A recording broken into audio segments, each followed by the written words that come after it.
All right, now what I'm going to do as we go through the chapter is I'm on a separate piece of paper here, I'm going to make sort of a summary of the differences between perfect competition and a monopoly. Okay, so let's just go through what we know so far. Okay, so perfect competition, lots of competition.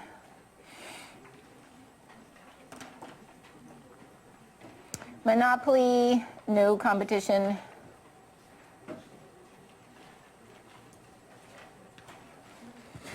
And so from the consumer's perspective, what this means, lots of competition, it means that they have lots of choices of perfect substitutes, like the same good is available from lots of other sellers. So consumers have perfect substitutes.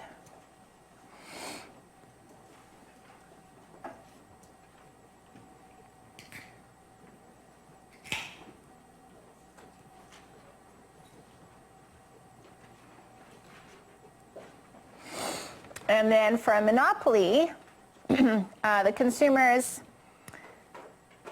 they don't have any close substitutes anyway.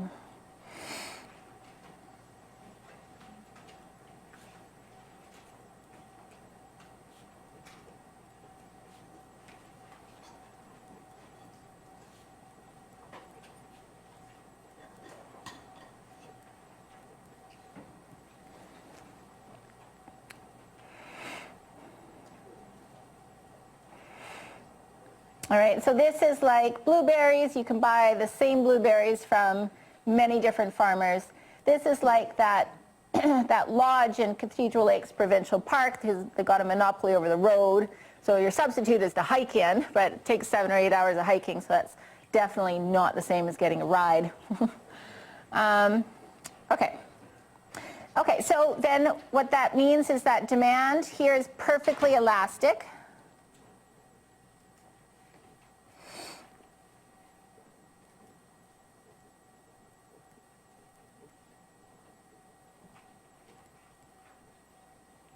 And I'll just draw a diagram. So that means the demand curve we draw flat.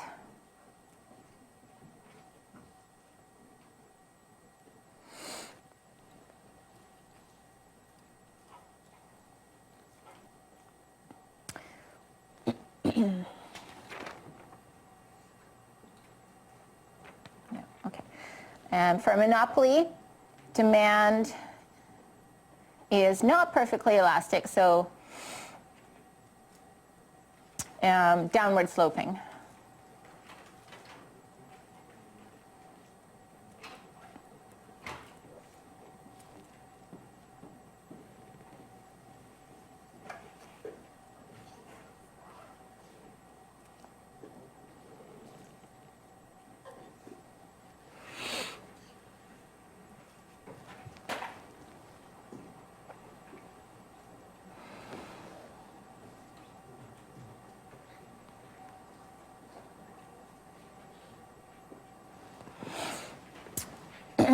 Okay, and then the implication for the firms is that here they will be price takers, right? They have to just take this price, which is determined by the market, as given.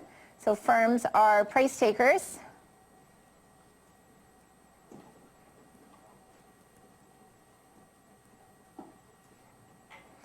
And then for the monopolist, they get to determine their own price, so they are price setters.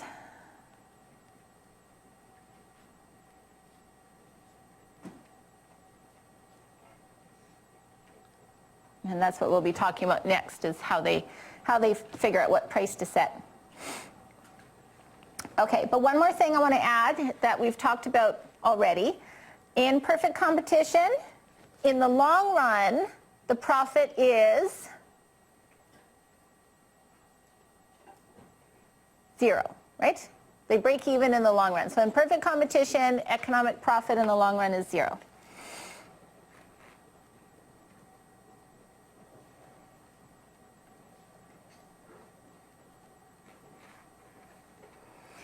And that's because if there are profits for a short amount of time, it will attract new firms, supply increases, price goes down. But a monopolist is a monopolist, right? So there will be no other competitors entering the market to drive the price down. So the price will just stay where it is. So profit, I'll just put, is greater than 0.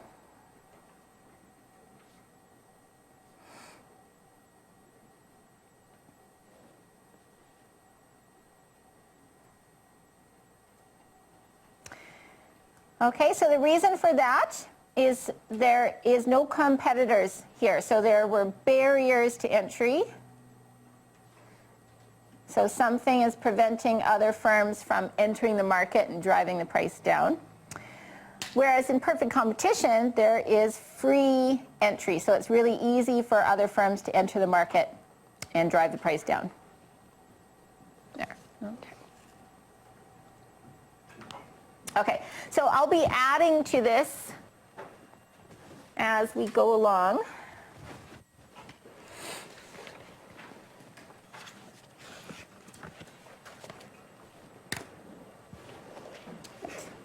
Any questions about that? Okay, so let's go back to the notes then.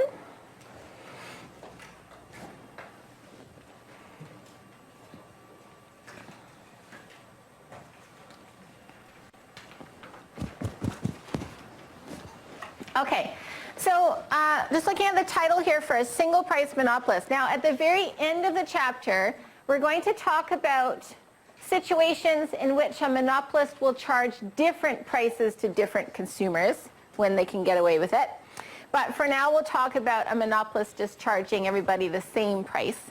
Okay, so they will want to maximize their profit. They use marginal analysis, just like anybody else making a decision. They figure out at what point is there the equilibrium between the marginal cost and marginal benefit.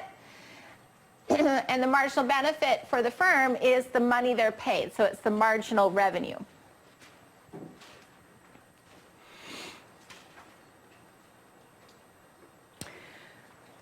All right, so the idea is that the firm in any kind of a market will produce a good as long as there is a marginal profit. So as long as the marginal revenue is greater than or equal to the marginal cost, they'll make a profit. And they'll continue and increase output right up until the point where there's an equilibrium. Now, the difference between perfect competition and a monopoly is in perfect competition, this will be constant because this is the price. Right? The price will be constant for all the units that they sell, so the marginal revenue will be constant for all the units that they sell. Not so for a monopoly, though. Okay, so the marginal revenue equals the price.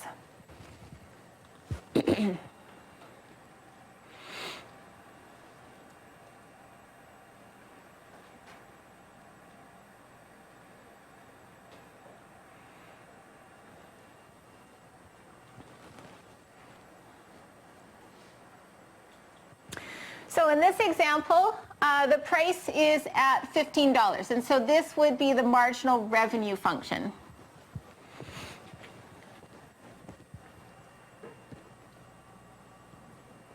So for a firm in a perfectly competitive market, like if you're selling blueberries, then it won't matter how many units of blueberries that you sell, the price per unit will stay the same. But for a monopolist, that will not be true. Because a monopolist faces just a regular downward sloping demand curve where if they lower the price, they sell more. If they raise the price, they will sell less. So what happens to the revenue will depend on elasticity. It'll depend on elasticity. So this is chapter 6, you have to remember now.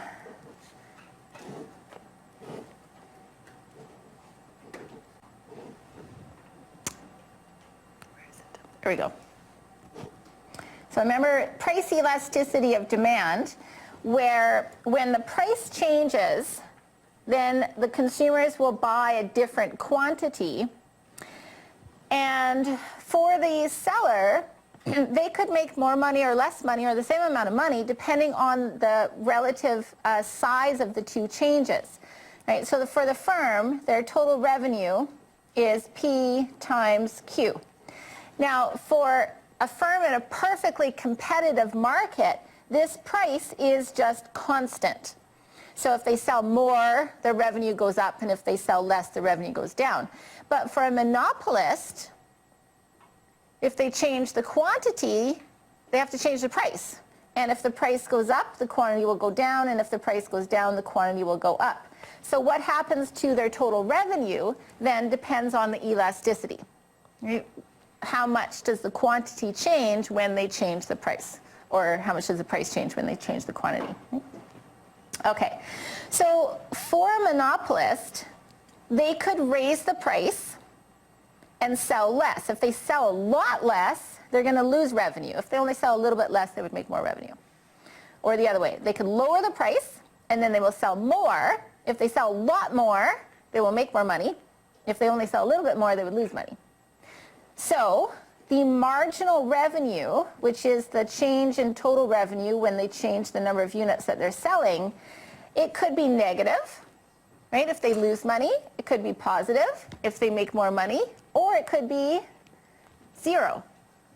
So it depends what the price is at that point. What is the elasticity of demand? Okay, so it's much more complicated than the perfect competition. Okay.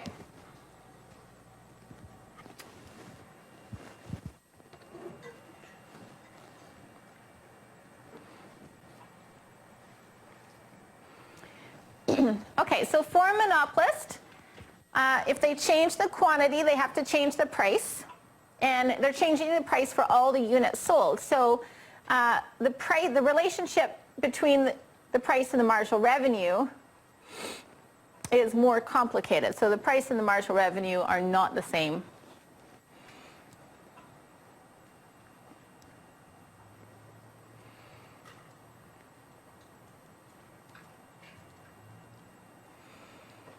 All right, so it depends on elasticity. So percent change in quantity compared to the percent change in price. So if you remember from chapter 6, that was called the quantity effect and the price effect.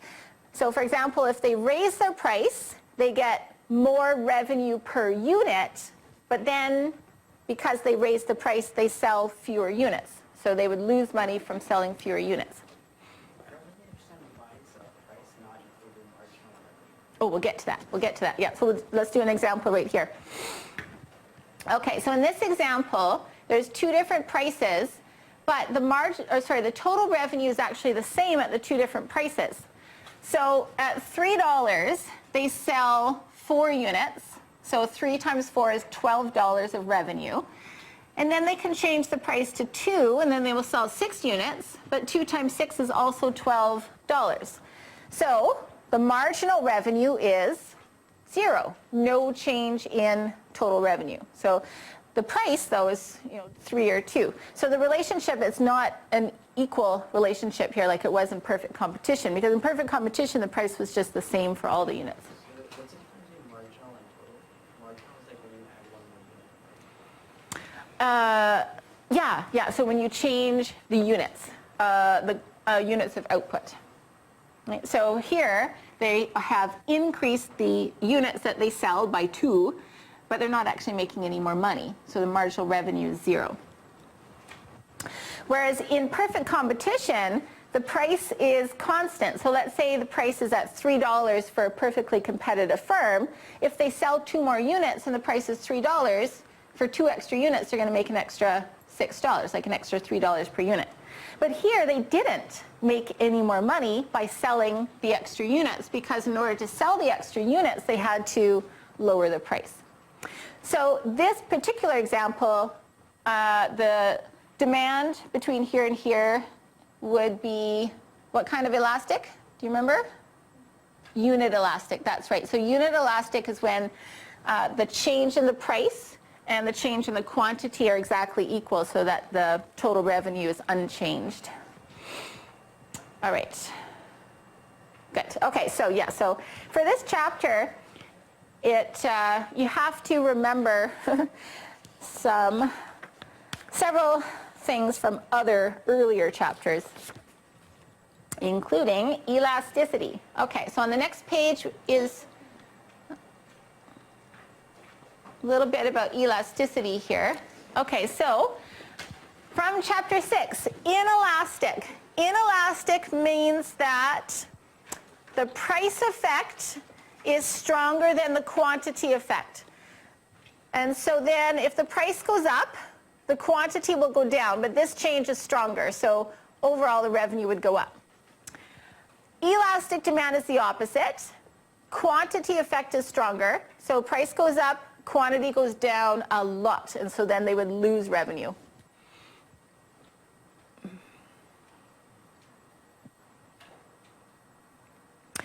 Unit elastic is when the two effects cancel out, and so then the revenue would be unchanged between the 2 points.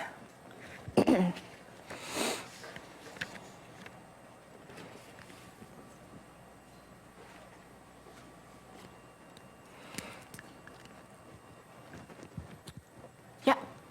For the last example, was that just one instance for monopoly, or is that how it always is? Oh, this one here? Yeah. Yeah, oh no, that was just one example. Yeah. All right.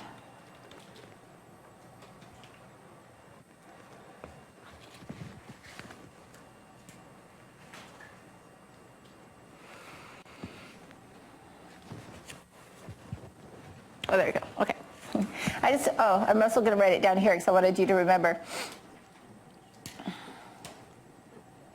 For inelastic demand, then the elasticity was what? Less than 1. Good. Yeah. And elastic. And unit elastic.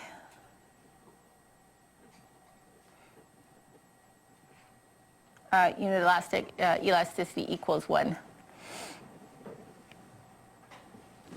Okay.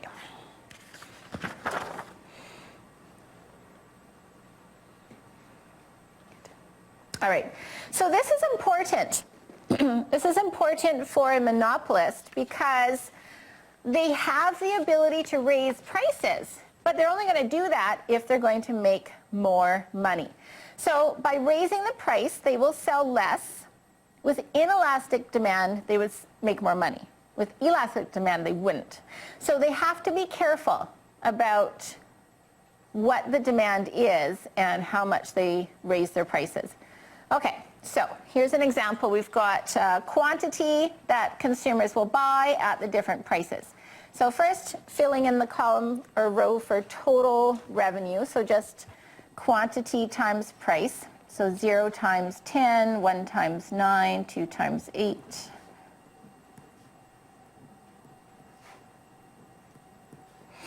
Now, what's happening so far, they are lowering their price, and then as they lower the price, they sell more. And they make more money because even though they're lowering the price per unit, the increase in the number of units more than makes up for that. So in this region here, the quantity effect is stronger than the price effect, right? The increase in the quantity more than makes up for the decrease in the price. So this would be then what kind of demand? Elastic, that's right. So from here, so far is elastic until we get to the next one where the revenue starts to go down. So 6 times 4 is 24. So now they lowered the price and they sell more units, but the increase in the number of units is no longer making up for the decrease in the price. Now the fact that the price per unit has gone down is bringing their revenue down. So the price effect is now stronger than the quantity effect. And that will continue as we move this way. We can see the revenue keeps going down and down and down. So this would be then inelastic.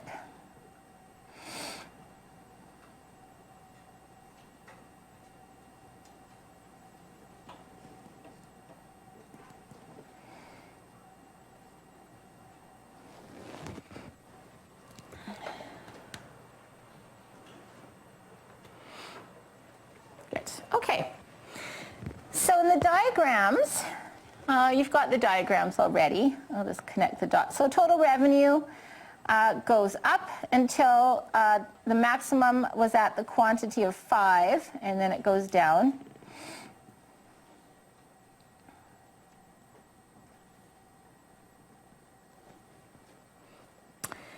And then over here, we have two different lines. The first one, the higher one, is the demand curve. I'll just connect the dots. So this top one is the demand curve. And then the other one here is the marginal revenue. Oh, wait, we haven't done that yet, sorry. We have to fill in that row up here, marginal revenue. Okay, so let's do that. So that's the change. So when they sell one more unit, they make an extra, so 0 to $9. Then they sell a second unit, and they make an extra 7. Now, even though the price is 9, they're only making an extra $7 here. Or sorry, no, the price is, 8. Right? So the price is $8 per unit, but when they sell the extra unit, they're only making an extra $7 because they're selling both units for $8, whereas here they sold the first unit for 9. Now they have to sell both for 8, so they lose $1 on the first unit anyway. All right, so let's see. So then they sell a third unit, but they only make an extra $5. Fourth unit, an extra 3. Extra 1, and now they start to lose revenue. So -1, -3, -5, -7, -9. Okay. So marginal revenue is this line here. So it starts up at where the demand curve starts, but then it crosses the 0 axis at the quantity of 5, so that's where the marginal revenue becomes negative.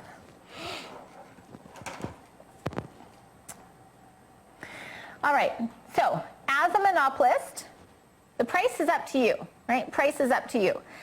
Definitely here, you want to be somewhere here so you can lower your price if you want to sell more and make more money, but definitely you don't want to go down here where you're lowering your price and you're losing money.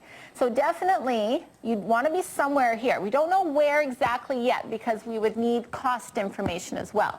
But what we know for sure is that you'd want to be somewhere here where by selling more you make more money.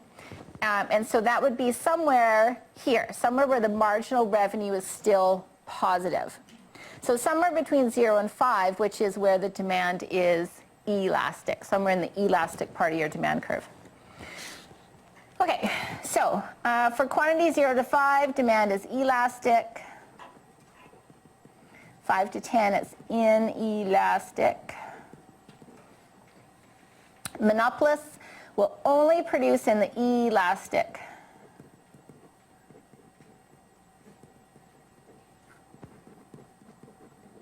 The elastic portion of the demand curve.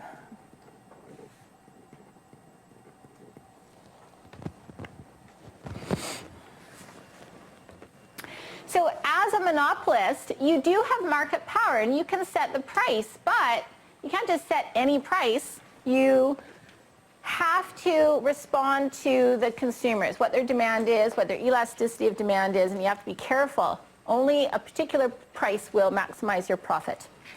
But we need cost information, and that's what we have on the next page. Any questions here? Okay.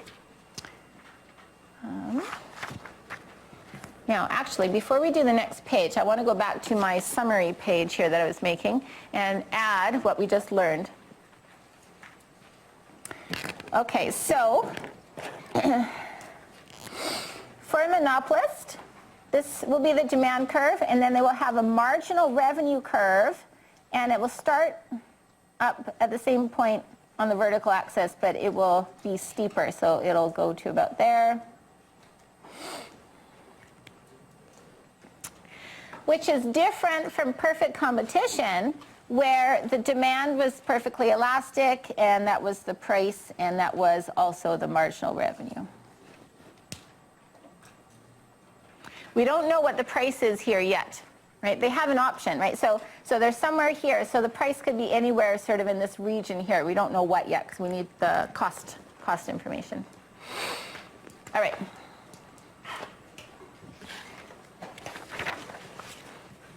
Okay, so finding the profit maximizing output. So a monopoly will want to maximize profit by finding the output where marginal revenue equals marginal cost. Oh, right. Okay, so this is the same example that we just did, just the numbers are going up and down this way. So it's the same prices and quantities we were just looking at on the last page, except now we also have the cost information. Okay, so first column to fill in is marginal cost. So just the change, so 5 to 8, 3, 8 to 9, 9 to 11.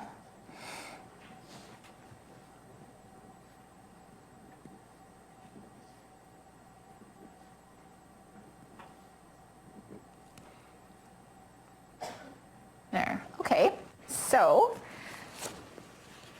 we have a marginal revenue function that goes down as quantity increases and a marginal cost function that goes up as the quantity increases. So they cross. Where do they cross? Just look down the column. There's our equilibrium. So at $3, and that goes with the quantity of 4. So for the fourth unit, marginal revenue equals marginal cost.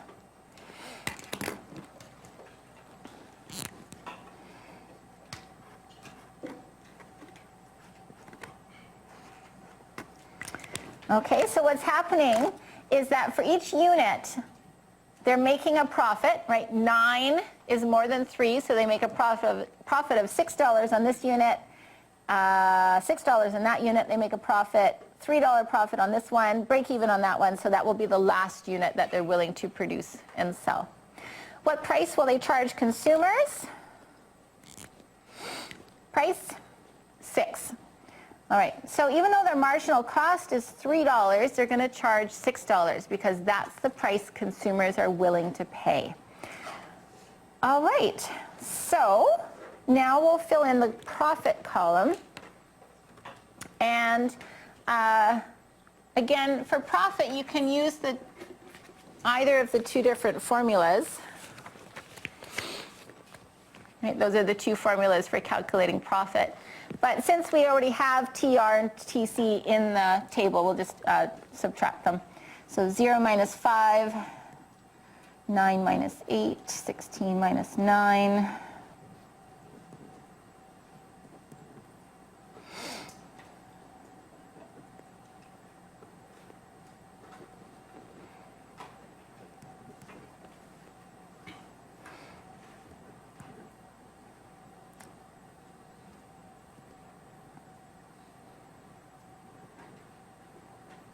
And definitely they don't want to be anywhere down here where they're losing a lot of money.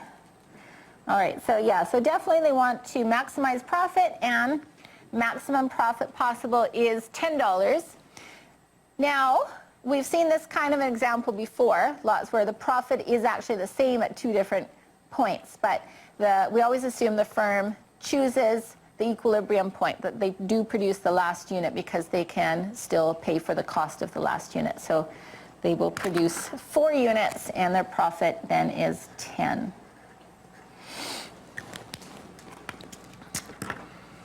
All right, now profit maximizing quantity is 4, and we'll use the superscript M for monopoly, okay? M for monopoly. The price they charge is $6, and we'll use the superscript M again, so PM, so the monopoly's price. The average total cost at that point is 3.5. And so then obviously they're making a profit because the price is 6 and their average cost is only 3.5. So profit we've calculated is 10. Good. Any questions about that? All right. So what's different? What's different compared to Chapter 12 is that in Chapter 12, this price would be constant, and the marginal revenue would be the same number, because the marginal revenue would be the price and it would be constant, right? It would just be the same number no matter what quantity the firm produces, because they were price takers. But now they're not price takers, they're price setters. And they can choose different prices. But when they choose different prices, the consumer will buy different quantities. And so therefore the revenue will be different. And they can make more money, so positive marginal revenue, so revenue will go up, but only when the demand is elastic. As soon as the demand becomes inelastic, then the increase in the quantity sold is not making up for the lower price they have to charge, and so they lose revenue. All right, so a monopolist will want to be somewhere up here. High prices, right? High prices, not in the low price section. All right, so now on the next page is a table, graph. A graph showing all the numbers. So I'll just connect the dots. I'll use some different colors. All right, so demand curve.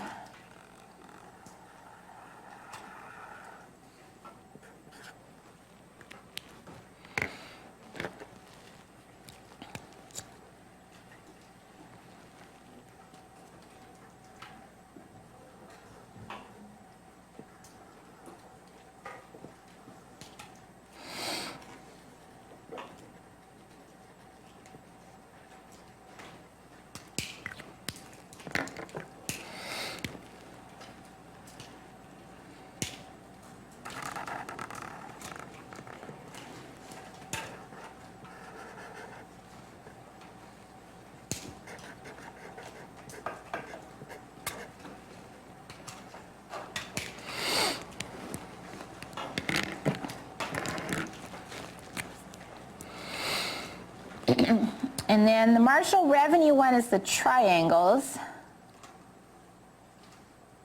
Go down that way. Now, the marginal revenue becomes negative after that point, but we won't bother showing the rest of the marginal revenue line because the monopolist is not going to be choosing any price in that range. Okay, so we are looking for the profit maximizing quantity. So QM is where MR equals MC.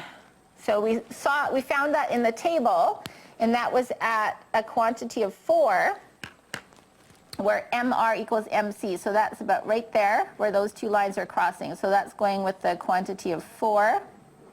And then the price they charge was 6.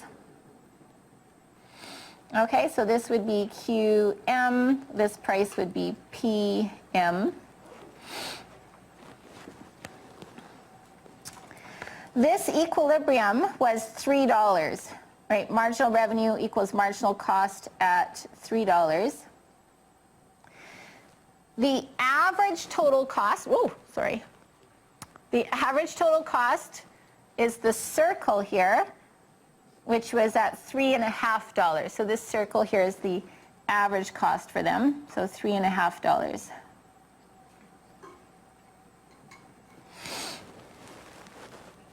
And so now we can color in their profit.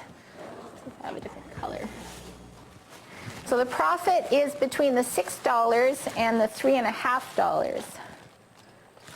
I don't have any other color. Oh, purple. All right, so $6 is the price they're paid. Their cost is $3.50 here. So this rectangle here will be their profit. Yeah.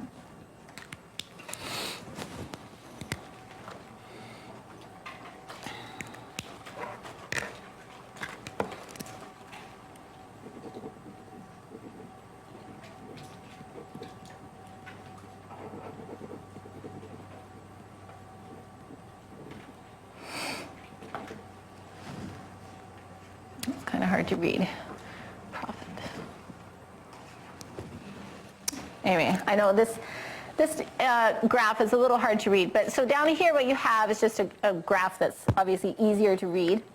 So let's go through those steps again. So the firm will produce as long as the marginal revenue is higher than the cost, marginal cost. So they will produce up to this point here.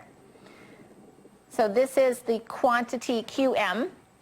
And then the price that the consumers are willing to pay is given by the demand curve. So that's up here. And then the average cost at that point is here. ATC. And so then this rectangle here will be the profit.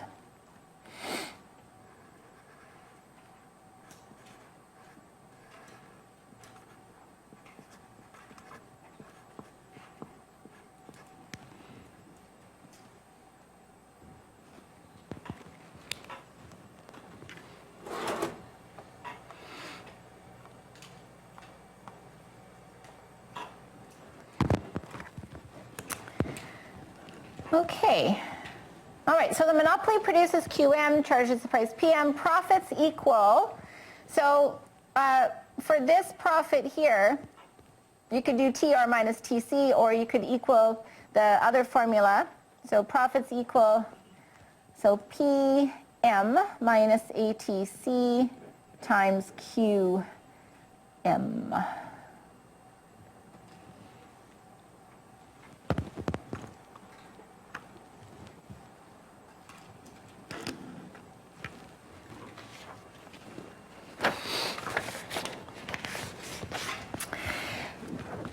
Monopolies can make economic profits forever. Well, as long as there is the barrier to entry that they can maintain, they can earn the profits, right? As long as they can keep competitors out. Okay, so monopolies can make economic profits in the short run and long run.